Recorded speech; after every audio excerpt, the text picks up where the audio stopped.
সামৰণি পৰিল মানৱ ধৰ্মৰ সদ্ভাৱনা সন্মিলনৰ কাৰ্যসূচী। কলিয়াবৰৰ চুলুঙত দুদিনীয়াকৈ অনুষ্ঠিত হৈছিল এই সদ্ভাৱনা সন্মিলন। অশ্ৰুসিক্ত নয়নৰে বিদায় ল'লে ভক্তসকলে। ৭ আৰু ৮ জানুৱাৰী দুদিনীয়াকৈ অনুষ্ঠিত সন্মিলনত ভাৰতবৰ্ষৰ বিভিন্ন ৰাজ্যৰ পৰা ১ লাখ ভক্তই অংশগ্ৰহণ কৰিছিল। ভাৰতবৰ্ষৰ চুবুৰীয়া ৰাষ্ট্ৰ ভূটান আৰু নেপালৰ পৰা অহা ভক্তসকলেও সদ্ভাৱনা সন্মিলনত অংশগ্ৰহণ কৰে। ভকত তথা আইসকলক আদৰিবলৈ পাই উৎফুল্লিত কলিয়াবৰীয়া ৰাইজ। বিভিন্ন প্ৰান্তৰ পৰা অহা ভক্তসকলে কি কয় শুনো আহক তেওঁলোকৰ মুখৰ পৰাই। কৃষ্ণ জয় শ্ৰী সচিদানন্দ। আপোনালোকৰ যোগেদি সদৌ অসমবাসীলৈ আমি ভক্তিভৰা সেৱা জনাইছোঁ।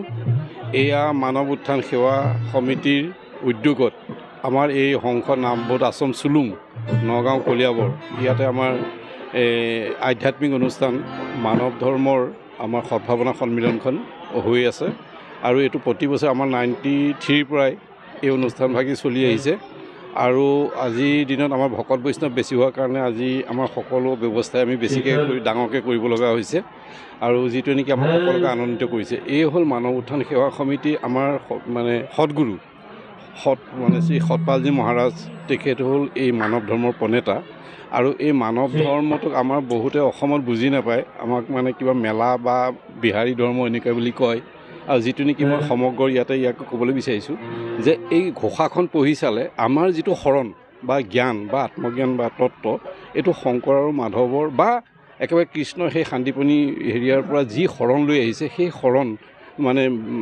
হেৰিয়ে এই জনকে আপোনাৰ সুখদেৱক দিয়া, নাৰদে ব্যাসক দিয়া এই যি শৰণ এটাই শৰণ পৃথিৱীৰ সৃষ্টি হোৱাৰ পৰাই গুৰুজনাৰ এটাই শৰণ আৰু সেইকাৰণে সদগুৰু আহে এই শৰণভাগ দিবলৈ আৰু মাধৱদেৱৰ টাইমতে এই শৰণভাগ লুপ্ত হৈছে। আমি মানে নিশ্চিত হৈছোঁ আমি এই শৰণ আৰু বা জ্ঞান বা আৰু ঘোষা বা কীৰ্তন ঘোষাৰ ভাগৱতৰ যোগেদি আৰু গতিকে মই এই কথাটো সকলোকে অৱগত কৰিছোঁ। ইয়াত মানে আমাৰ ইয়াত যি আশ্ৰম খুলিলে ইয়াত 93 মানে 93 চনৰ পৰাই চলি আহিছে, প্ৰায় 30-33 বছৰ হ'ল আৰু গতিকে ইয়াত আমাৰ সমগ্ৰ উত্তৰ পূব আমাৰ আটাইকেইখন ৰাষ্ট্ৰ আৰু ইনক্লুডিং ভূটান, গতিকে ইয়াত ভকত প্ৰেমী ৰাইজসকল আহে আৰু গুৰুজনৰ যি তত্ত্ববাণী এইটো আধ্যাত্মিক অনুষ্ঠান আমাৰ গুৰুজনাৰ যেনেকৈ শংকৰদেৱৰ গতিকে ঠিক তেনেধৰণে এতিয়া চাওক আপোনালোকে ইয়াত আমাৰ গুৰুৰ ওপৰত মানে আমাৰ এই জ্ঞান গুৰুৰ ওপৰত শংকৰদেৱ আছে, মেইন গেটত দেখিছেনে শংকৰদেৱ আছে। গতিকে কিয় দিছে? গতিকে তেওঁ সেই একে তত্ত্ব আৰু এইখিনি লুপ্ত হোৱা বস্তুখিনি আজি আমাৰ ইয়াত বিলাই আছে আৰু যিটো শৰণ পায় আজি আমি মানে কি হৈছে নিজেই ধন্য হৈছোঁ আৰু বিজ্ঞানসন্মত আৰু বাস্তৱসন্মত ধৰ্ম পালন কৰিবলৈ আমি সক্ষম হৈছোঁ। আমাৰ এইটো দুদিনীয়া আজি মানে আজি যোৱাকালিৰ পৰা হৈছে 7 আৰু 8 জানুৱাৰীৰ কাৰণে আমাৰ এই অনুষ্ঠানটি কৰা হৈছে সদ্ভাৱনা সন্মিলন। ভক্ত মানে আপোনালোকে দেখিছেই নহয়, ৰাইজক দেখুৱাব আপোনালোকৰ কেমেৰাৰ যোগেদি, কেলে সংখ্যাটোতো ৰাইজে গম পাই যাব। এইটো কথা হ'ল কি সেইকাৰণে আমাৰ 2 দিনৰ ভিতৰতে মানে 1 লাখ মানে 1 লাখৰ ওপৰত আমাৰ ভকত বৈষ্ণৱ আহে। ইমান মানুহ ইয়াত আগমন হৈছে, তাৰ প্ৰকৃত ইয়াত কোনো ধৰণৰ পুলিচ নাই ভিতৰত।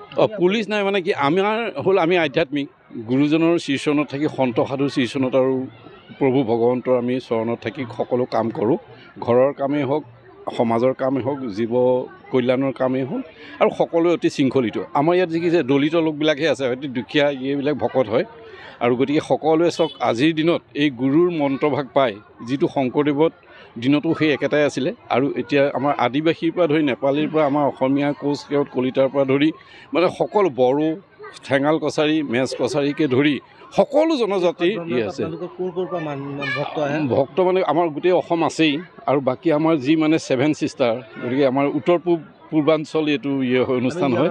গম পাইছোঁ ভূটানৰ পৰা হয় নহয়, ভূটানৰ পৰা মই কৈছোঁ আপোনালোকক অলপ আগত আমাৰ ভূটানৰ পৰা বহুত ভকত আহে আৰু আমাৰ কি হৈছে বাকী ৰাজ্যৰ পৰা এতিয়া কালি আমাৰ আজিও আছে মানে দিল্লী বম্বে হাৰিয়ানা ইয়াৰ পৰা শিলিগুৰি হয়নে উত্তৰ প্ৰদেশ বিহাৰ এই সকলোৰ পৰা আমাৰ ভকত বৈষ্ণৱ ইয়ালৈ আহে, আহি সেই একেটা জ্ঞান একেটা শৰণে লৈ আজি আমি ধন্য হৈছোঁ আৰু গতিকে অসমবাসীকো এই জ্ঞানৰ প্ৰতি হ'লে শংকৰদেৱক অপমানন কৰা নহয়, শংকৰদেৱক আঁকোৱালি লোৱা হয় আৰু যিটো নেকি মই আজি বাস্তৱমুখে সকলো ৰাইজৰ মুখত ব্যাখ্যা বা আলোচনা চক্ৰৰ দ্বাৰা এইখিনি বুজনি দিয়াৰ চেষ্টা কৰি আহিছোঁ আৰু গুৰুজনে কৃপা কৰক। শংকৰদেৱে যদি দয়া কৃপা কৰে নিশ্চয় অসমীয়া আমাৰ মানুহখিনিয়ে অসমত শুদ্ধ ধৰ্ম পালন কৰিবলৈ শক্তিমান হৈ পৰিব, তাৰ বাবে মই আশা কৰিছোঁ আৰু সকলো অসমবাসীৰ পুনৰবাৰ মোৰ ভক্তিভৰা সেৱা জ্ঞাপন কৰিছোঁ।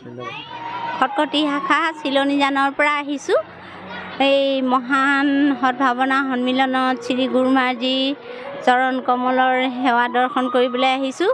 আহি ইয়াত উপস্থিত হৈছোঁহি। বহুতেই ভাল লাগিছে ইয়াত একদম সকলো আমাৰ প্ৰেমী ভক্ত ৰাইজসকল আহিছে আৰু আমাৰ মাননীয় শ্ৰী সদগুৰুদেৱ মহাৰাজ শ্ৰী স্বৰ্গীয় বিভূজি মহাৰাজজি আহিছে। সকলোৱে আমি দৰ্শন কৰিলোঁ।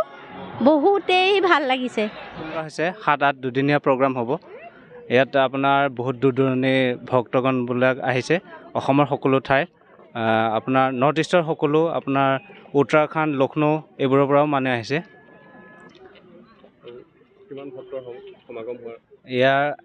ইয়াততো আপোনাৰ হাজাৰ হাজাৰ ভক্ত ইয়াত মানে গণনা কৰিব নোৱাৰে।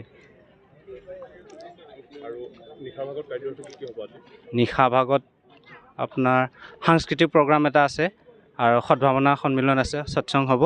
আপোনাৰ 3টা বজাৰ পৰা ষ্টাৰ্ট হ'ব ৰাতি 9টা বজালৈকে। News desk report NE express.